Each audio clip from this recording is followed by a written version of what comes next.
Hey, what's up? You're watching Mind Decay, and today we're talking about death metal legends Autopsy's new album, Ashes, Organs, Blood, and Crypts.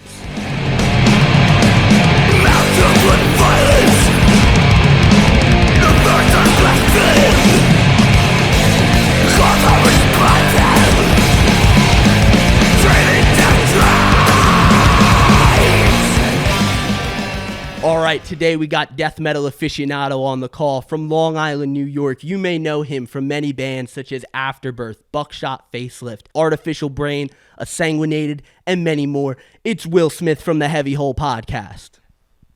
Thank you very much for having me, man. I appreciate you taking the time to invite me on here, man. This is awesome.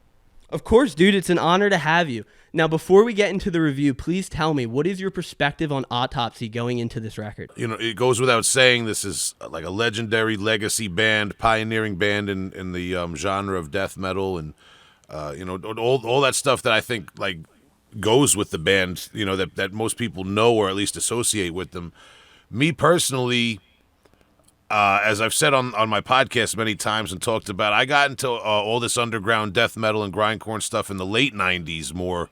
I'm 41 now. I got into this stuff late high school. So Autopsy and Early Death, Pestilence, a lot of these earlier deceased, they were kind of lost on me when I first delved into this stuff, because all I wanted was the guttural vocals and the Dying Fetus style stuff and all that. I still love Dying Fetus, but I garnered an appreciation for the more old school pioneers over time. That being said, Autopsy, I think like everybody else, I'm a big fan of Mental Funeral, and I think that's like a very influential death metal record. If I'm not mistaken, it's from 91, which seems to be a magic year for the death metal catalog. If you look back at a lot, I think Effigy of the Forgotten by Suffo was 91, and I think Death of Spiritual Healing by 91, and this is just right up there in that like pantheon of 1990 class of 1991 death metal albums that kind of influenced bands in their own way. I did see them in 2009 at Maryland Death Fest. That was great.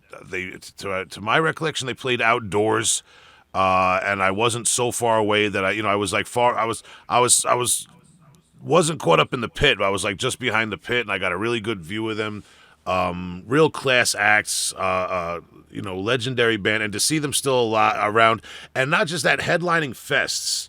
I believe the Extreme, Hell's Heroes down in Texas next year, which like Queensryche is also playing a set, and Sodom. Autopsy is all over the place, and rightfully so, man. I was just not to go on too much, but I was really impressed with this album. I don't want to get ahead of ourselves here, just because of like the baggage that they have to bring to the table, almost like you have to live up to something, and they accomplished that, and I'll just leave it there. I'll just say briefly, for me, my death metal journey is kind of the opposite of yours, where nowadays I'm really exploring all of the slam and the, breakdown heavy death metal such as Dying Fetus and Internal Bleeding.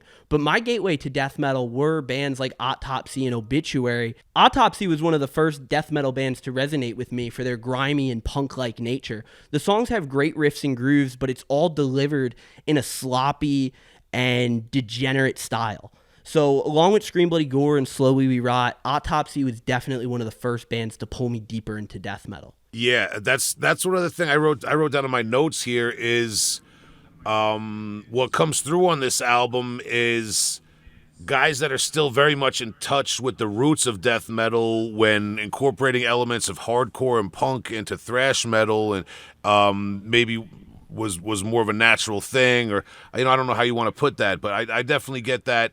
What you just said about when you got into them, I took that off of this album that's about to come out, that we had the experience to listen to.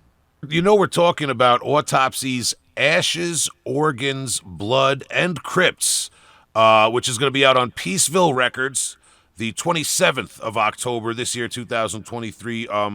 Right smack dab for Halloween. That's perfect, man. This album kicks off with Rabid Funeral, which immediately pulls you in with that upbeat, punky death thrash style, true to Autopsy's raw punk energy that almost makes them sound live. Immediately on starting this track, my first thought was, Chris has still got it. The drumming is tight, powerful, sick fills, and still feels live in the best way possible. and these vocals are just dripping out in a vomitous tone. That's what I mean, man. Not to put his age on blast, but this is a musician from a certain generation, credited with pioneering a genre, like we said before. And I don't want to get too wrapped up in all that sort of dramatic talk, but it's true. And to hear someone in form, back same as they always were, in 2023 is great. 100%, man. Drums sound powerful. Production all around captures their raw, live-oriented songwriting and overall and sound, but it's a very crisp production. It's very powerful, very modern, but not without sounding like like Tech Death or something. Like it's suitable. It's a good production. Autopsy always incorporate bluesy and Sabbath Doom-esque bass licks.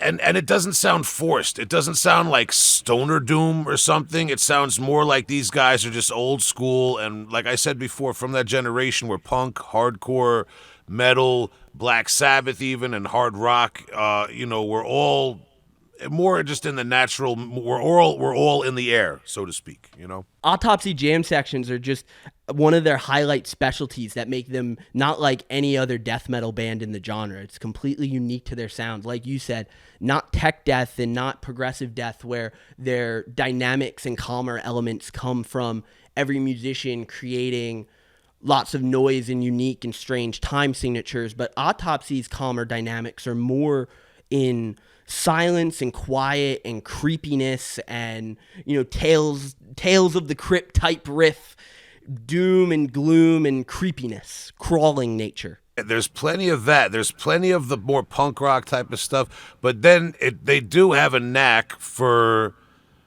building an incredible atmosphere, but it also doesn't sound like something they wouldn't be able to pull off live. Sometimes when a band's in the studio, they have an atmospheric part, they layer it up with guitars and synths and whatever. Autopsy doesn't sound like they're doing that. They're able to just create an atmosphere.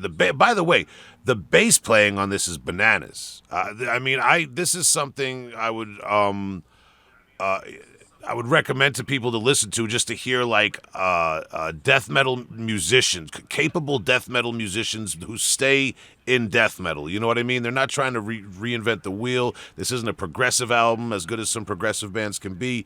But these guys are just so capable at what they do, and they know what they're doing, and they obviously have a passion and a love for it. 100% on the doom stuff, and they're able to. I feel like they're able to really recreate a lot of this stuff live, and make it look easy. Everything feels live. Everything has that true punk, not only punk sound, but punk mentality. And this is going back to the 80s, with this stuff. So it's I have a lot of reverence for this. I do have a couple of, speaking of going back to the 80s, I did a little research on Metal Archives, as I always do. We've talked all this up about how there's this old school punk thing. These 3 out of the 4 people that are in the band on this recording all go back to the 80s with the band Autopsy. These are OGs. These are guys who've been playing. That's also speaks to what we're talking about with the album. These are guys who have been playing music together. I believe this is their 10th album, but they've been playing music together since the late 80s, since almost as long as I'm alive, and I know I'm a lot older than you. Respectfully. So these guys have been together a long time, and they're just in the pocket with each other. I would imagine that they're type of musicians that have that sixth sense when they're writing with one another and working with one another, and that comes out too, because none of the riffs sound stitched together with other parts of the song. Everything kind of flows cohesively, and like I said, they have this ability to build atmosphere. They have the ability to convey a more stripped down, raw punk rock attitude, and it's all within this death metal framework. I would still even recommend this, and I don't know if Chris Rayford would even want me to say this, but I would recommend this to people who are fans of Scream Bloody Gore. I would recommend this to people who are fans of early death metal from the late 80s, where it was still had a little bit of thrash metal and punk rock, mucked around it. There's still that element in Autopsy, of course. It's all death metal, but that's just what they do. They've always had an attitude about it, man. So I just and the one guy who is fairly new to the band, Greg Wilkinson, the bass player, he's in Brain Oil and Deathgrave. Longtime member of both of those California bands. Deathgrave has a new album out in 2023 as well. He also assisted in the recording of this album somehow. This is their first time recording with the producer, from what I can gather. Producer Scott Evans, he's recorded a lot of bands, but not necessarily bands you might associate with Autopsy. He did record some of Ghoul's stuff, so that makes sense. He's recorded Yaoja and Minsk and some other bands, so it's not necessarily someone I would expect on paper to be recording Autopsy, but who knows what the connection is. But again, great job. It sounds like and I say this respectfully, it sounds like a rock band. You know what I mean? It sounds like guys and instruments in a room. You know what to expect when you see them live at these festivals they're headlining. That's what I would say, man. I didn't realize that. I knew that the bassist is the newest member of the group, but I did not realize that the other three members have been jamming since the 80s. And it does truly, you can truly hear it, and that must be why they have so genuinely stayed to their classic formula of thrashing old school style death metal that doesn't fall into what death metal trends are now, but instead expand upon the Autopsy sound that Autopsy fans will know and love. We'll talk about track 2, the leading single, Throat Saw. This is a fun thrash and banger, incredible vocal performance with sick highs, and a really awesome guitar solo at the end. This is like the roots of death metal. You know what I mean, man? And go back, like we said, this is a rock band. This is... and I debated whether or not to say this, but this is like AC/DC or something, but in a good way. I mean, like this is like a tight rock band. This is like a legacy. You know what I mean, man? This is like going to see, I don't know, Earth, Wind, and Fire or something, man. You know, this is more than just, a band. This is time tested. You know, that's all I'll say, man. I'll leave it there before I compare them to any more bands that they might not want to be compared to. But I meant it all respectfully. Skipping ahead on the record, I'll talk about Well of Entrails, track 4. It's a great title. Throughout every song, Autopsy are building up to a whirlwind of punchy and filth-encrusted sound. Autopsy aren't the heaviest death metal band from the slam or beatdown perspective, but instead their heaviness more comes from building intensity out of knuckle-dragging sludge, turning it into raw, chaotic fury of thrashing madness. A lot of people credit them with interjecting a lot of doom into the death metal framework. And I've, just over the last several years, I think doom has become more and more important. We see bands like Primitive Man, now really taking over. There's a lot, like, doom is important now in a way that I don't think it got the respect it did many years ago, right? That's all I'm trying to say. And Autopsy always had the doom parts now, so maybe that gives them a little more staying power too now. I don't know, but yeah, this song in particular is a good example of that, and that kind of that interplay between the energy that they do. You know what I mean? The like you said, the build-up. My favorite song on the album is the title track. The evil intro rules, building atmosphere and intensity with light tread and pounding tom percussion. And then, of course, I must mention, they bring you down with the quiet, creepy, clean guitar lick, reminiscent of In the Grip of Winter. And, not to keep repeating myself, but this made me want to go see them live. Then there's Bones to the Wolves and Marrow Fields. I absolutely love the groovy rock and roll riffs made putrid and punky in death metal. Keep them coming. Just great death, doom, and roll. Two of the most fun songs on the album. Do you have thoughts on death and roll? I have very elitist opinions on death and roll. I'm just warning you. But I don't know. Like, in this context, it's like I said before. This sounds like a well-oiled rock band. Guys who've been playing forever with each other, and also guys who go back, guys who were from a certain generation and have those roots. They were raised on the music of the 70s, I would imagine, and got into heavy metal and punk rock kind of as those genres developed. You know what I mean? The guys in this band most likely watched metal and punk and all this stuff happen, and so for them to play stuff that's a little bit more roots rock and roll and hard rock isn't a stretch. So death and roll, I wasn't a huge fan, and I know these albums have a lot of support. A lot of people enjoy these albums. I'm not a huge fan of Wolverine Blues by Entombed or Massive Killing Capacity by Dismember, and I always associate those two albums together in my head because they were around the same era, and both bands kind of leaned into that rock and groove thing. I'm not saying those albums don't have great songs on them. There's some good songs. I could throw them on and check it out and listen to it every once in a few years or something like that, or whatever, man. I get it, but I'm more of the old school guy, or with those bands in particular, maybe even work that they did after that and before that, but that wasn't my era. So Death and Roll, it seemed a little deliberate and blatant when those guys did it. For Autopsy to throw in a little bit more of an old school rock riff or something that sounds a little bit more like a Sabbath thing, or even I keep coming back to AC/DC, but that's because AC/DC is sick. It just doesn't sound forced. It doesn't sound like they're trying to try it in a slightly different lane than death metal, which I always felt like Dismember and Entombed were doing back in those days in the 90s. They were maybe trying to find a different lane. They had big distributors for the first time. That's the whole thing.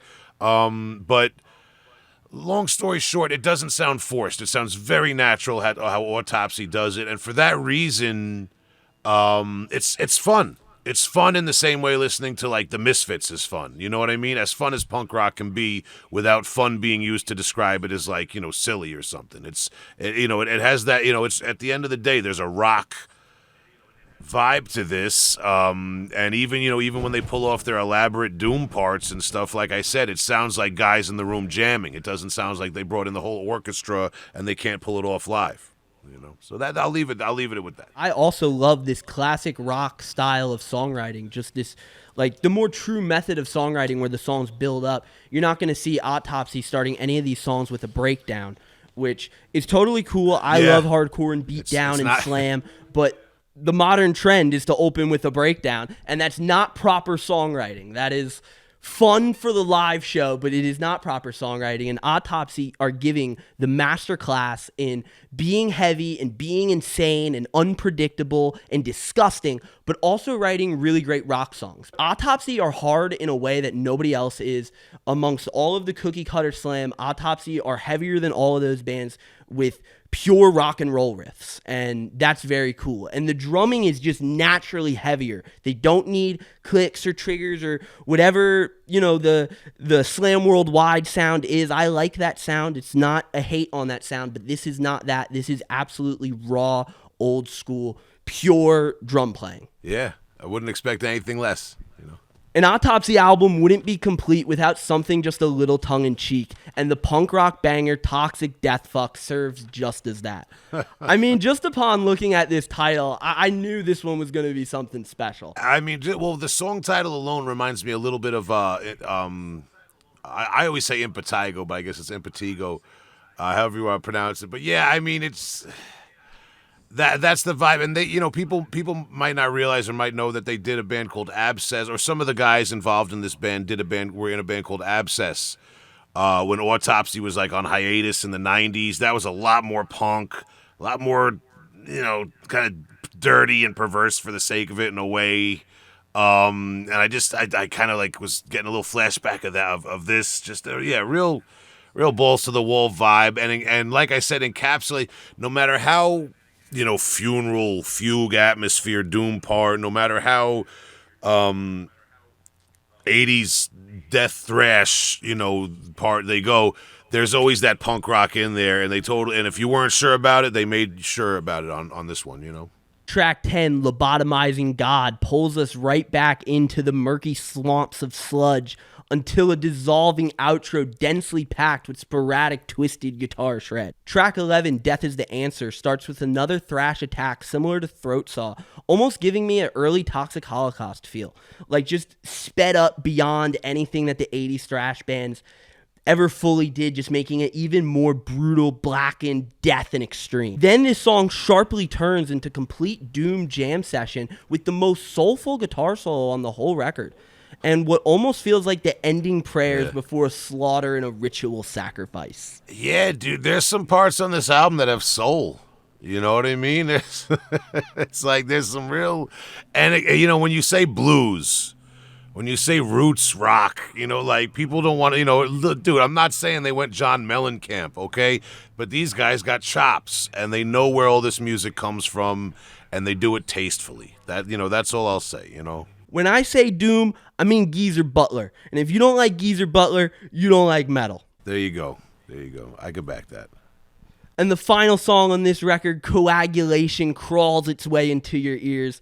I think this song has the perfect title to describe this album's brand of blunt old school death metal. It's just an absolute onslaught of raw metal music. I've always equated the Autopsy sound to the image on the cover of Mental Funeral. It's just wet and slimy and gross, and it's just an absolute mesh of chaotic to create a coagulation of overwhelming drum performance, old school buzzing riffage, sludge and doom bass, and disgusting raspy cries of gore and death. And, you just mentioned cover. That reminded me, cover by Wes Ben Scotter, I believe is how you pronounce his name. Classic death metal album artist going all the way back to the... I mean, this guy has done a lot of classics, particularly Relapse Records releases in the 90s. But this guy's been all over the place doing albums and just doing different artwork for bands, man. Real legendary artist. I know they've been working with him, man, and that's another thing that's cool about Autopsy is for a band that has that punk rock kind of vibe and that, kind of balls to the wall vibe, they don't skimp on the death metal artwork. They really let you know they wear their death metal on their sleeve with the album artwork and the song titles. That's where they don't play around with the death metal. And I think that's important because that's where they... You know what I mean? Like, this is a death metal band at the end of the day. With all these crazy references and comparisons we've been throwing out, which I think are all merited and warranted, this is a death metal band, and it is one of the pioneering death metal bands, and they do all this under the tent of death metal very competently, man. So yeah, I just want to throw that when you said about the cover art, it reminded me of the Wes Ben Scotter cover art and just how much they do always wear wave the flag of disgusting death metal on their album covers. Wes, for me, I mean, just as a younger dude, is definitely one of the visual inspirations to getting into death metal. I mean, the album cover for Autopsy's Tourniquets, Hacksaws, and Graves was one of the first images I saw that just completely... forget about thrash, forget about everything else. What is that? And Wes is definitely one of the best death metal artists of all time, mastering the ghoulish zombie style. Much respect. And much respect to Autopsy for always waving the death metal flag and carrying that torch onward. If you're looking for something that scratches an old school itch, for something with more classic songwriting and a blues and doom influence, this new Autopsy, out now on Peaceville Records, is for you. The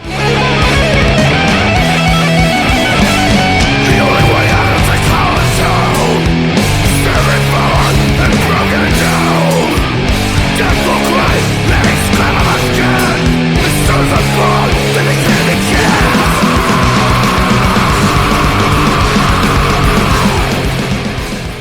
And now for our new release recommendation.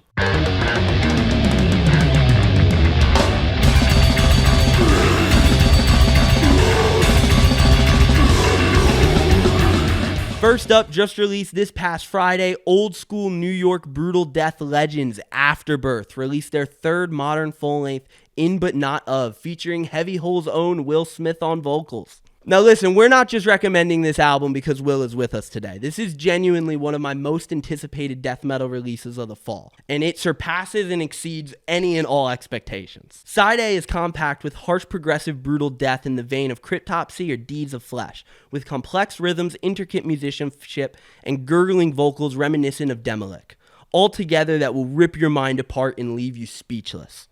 On side B, the bludgeoning blast beats and riffing take a pause for a surprising but totally amazing shift into progressive psychedelic space rock that is absolutely tranquil and transcendent. The Pink Floyd of Long Island death metal, if you will. There's honestly not enough that can be said for this album, especially in this quick recommendation, but for the metalhead who thinks they've been around and heard it all, give this new Afterbirth, In But Not Of, out now on Willow Tip Records, a spin, because it has a blend of everything, and everyone will leave surprised. I really appreciate everything you just said, man. And I didn't, I didn't require that you talk about that to make this appearance on your platform. And I just appreciate the plug.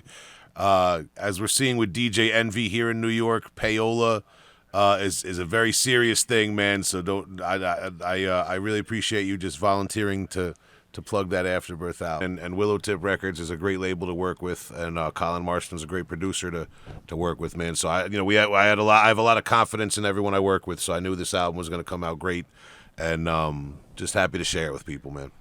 Now maybe you're looking for something a little more caveman, a little more ignorant, and maybe just a little bit more mentally deranged. No regret. No second thought, everything removed.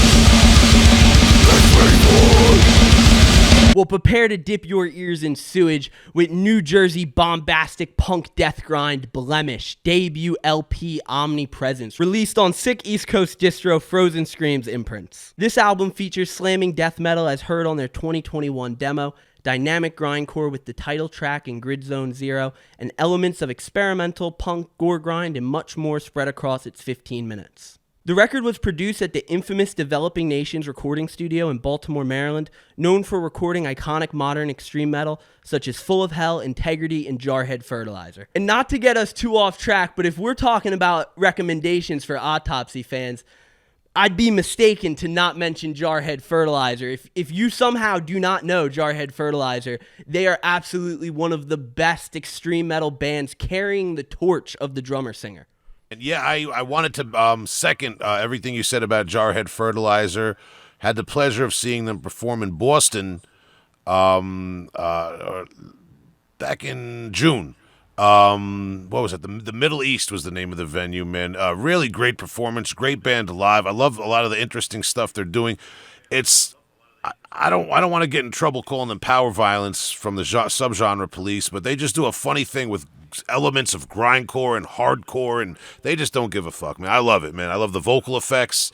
Great band. When you gave the credentials for that, what was the name of the studio that Blemish recorded in? Developing Nations. I wish I knew his name exactly. Kevin Bernstead, I want to say. Okay, yeah, well, just the credentials you gave, the different bands they've recorded, man. That's all, good stuff, man. A lot of stuff going on down in the Baltimore area and in Maryland, man. I feel like people sleep on that area a little bit for bands. But moving on, yes, you did give me the opportunity to do my own recommendation. And for this Autopsy one, I wanted to dig deep. I wanted to find something that's a little bit more suitable for the Halloween weekend release that Autopsy's doing and for where we're at in the time of the year. An old school band. And drop some facts like I do, man, courtesy of Metal Archives. But Necrotomy, a band from Texas from way back in 1990, they put out their demo in 91, and in 1993 they released their self-titled EP, which was licensed and put out on CD by the kind of controversial or infamous Wild Rags Records. Who also worked with Internal Bleeding and Blasphemy and many other bands back in the day. So this Indecent Exposure, lot to talk about here. It's just, I mentioned Impetigo before when we were making a little comparison and contrasts with the Autopsy record. I feel like this band has a lot in spirit maybe with Impetigo and with Autopsy. Just a creepy kind of proto-Goregrind band. It's not, when people think of Goregrind, they might think of your more proper Goregrind bands like Dead Infection and Regurgitate. This is maybe Goregrind from before that style was laid out so much and was, you know what I'm saying? Like, these guys were kind of just finding their way through whatever it was. They were making some weird kind of sloppy music, but in a good way. This is weird Halloween Goregrind music, man. Creepy stuff. And if you can look this up online, the Indecent Exposure EP by Necrotomy from 1993 on Wild Rags Records, just look at the band picture too. It looks like creepy teenagers from the early 90s that were like killing cats in the woods or something. Not that I know they did that, but that's just the vibe. It's like that weird 80s satanic cult in the woods teenage kids thing. These guys just looked like they were trouble. The band sounds creepy and weird. The samples are unsettling. This is it's great Halloween death metal, man. And I feel like this day and age, going back and like the production too. I really like the production on this because it doesn't sound like it's produced for a death metal band necessarily. It just there's a weird. It almost felt like it was produced like a Butthole Surfers record or like a Talking Heads record or something. It's a fuzzy kind of lo-fi vibe to it, and you're either gonna love it or you hate it. I'll leave it there. I think this is probably a polarizing, raw, old school Goregrind death metal release that isn't as refined, isn't as four on the floor tight, and has the chops that Autopsy has, but maybe has some of the same spirit, 100%. Some of that that love for the raw, gross stuff. And while I was doing my research on this, I found something interesting. These guys, none of the guys in this band really went on to do anything other than Brian Ridley, the drummer and vocalist.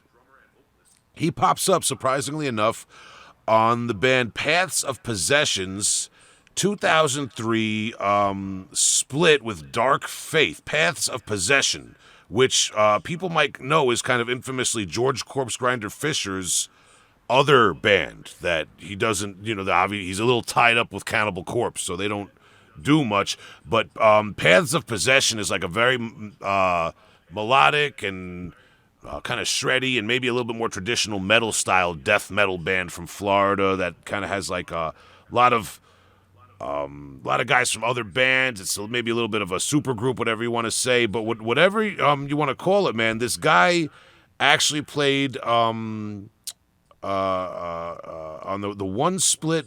For some reason, this guy from Texas, from Necrotomy, pops up in 2003 playing drums on a few songs by Paths of Possession.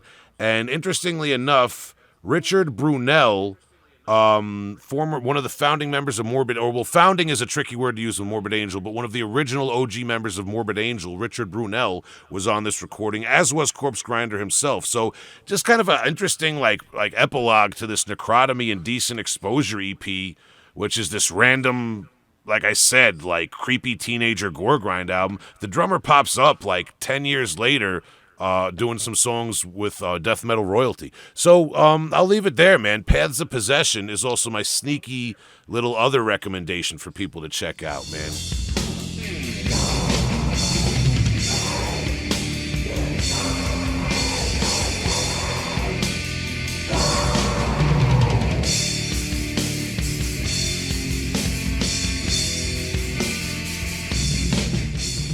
Thank you, everybody, for watching the first ever Mind Decay album review. Thank you, Will, from Heavy Hole Podcast and many great death metal bands for joining me. Make sure to listen to the new Autopsy, Ashes, Organs, Blood, and Crypts, out now on Peaceville Records. 100%, man. Thank you very much, man. This was a lot of fun, dude.